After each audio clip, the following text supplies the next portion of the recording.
Hello, welcome back to Patch in the Prairie. Today's video I wanted to talk a little bit about how we manage our family milk cow. The dairy cow is one of the most fine-tuned animals that you could have, especially in a majority pasture-based system. We've learned a lot raising the cow for the last 2 years. So we decided on the Jersey breed for two reasons. The main one being that we wanted all the butter fat and the extra cream, since we planned on making our own butter and things like that. And the other reason is because we live in the northern plains and we have long, hard, cold winters, and we did not want to pay to feed a bigger animal for all of those cold winter months. And then another common thought about dairy is that you would have to milk twice a day. And I would say that would be true in the case if you are wanting to maximize production. But if you are just trying to provide enough milk for your family and perhaps another calf, we've managed to do once a day milking even after the calf was weaned, and we've had great success doing that.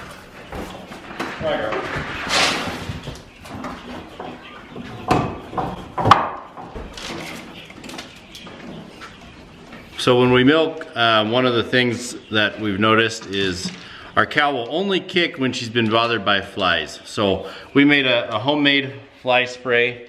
It's made out of just a few simple ingredients you have at your house: dish soap, vinegar, witch hazel, and some different essential oils.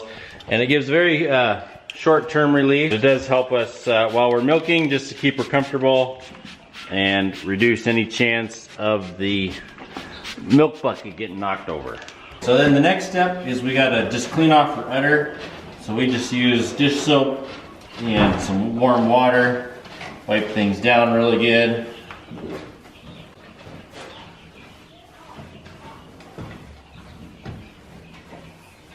I always like to use a white rag afterwards, just to dry off any of the water and soap. And then I can also check and make sure that it's not excessively dirty, and I can make sure that we get everything wiped off. So then another really important thing to do is the first 3 squirts from each teat you want to squirt on the ground, 3 to 5 squirts. And this is just to make sure that the milk looks okay and that there's no signs of mastitis.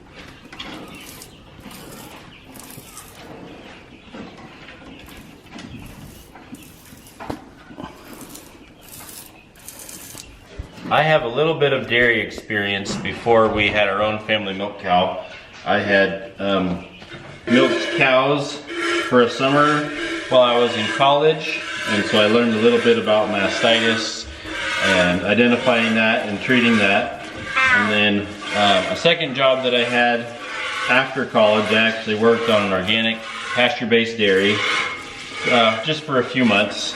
And my main jobs for them was to help managing the pastures, the maternity barn, and their calf ranch.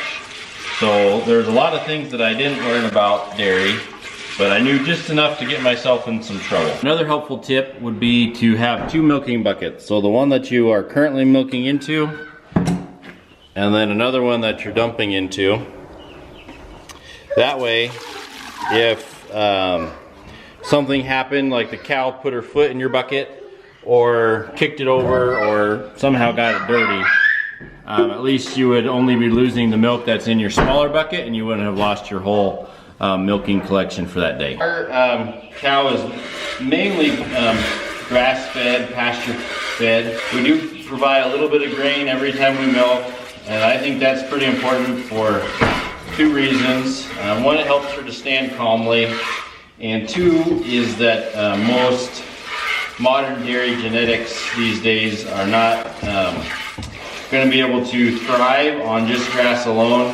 And she did not come from a grazing dairy, and so I think the grain is a pretty critical component of her overall health and her production. We only feed maybe 8 pounds of grain, so we really are not pushing it. Okay, so now that we have the milk inside, we need to get it filtered and into the fridge as quickly as possible.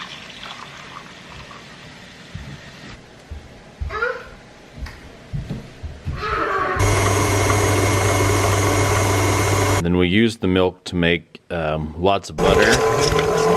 Gotta love that yellow grass-fed color.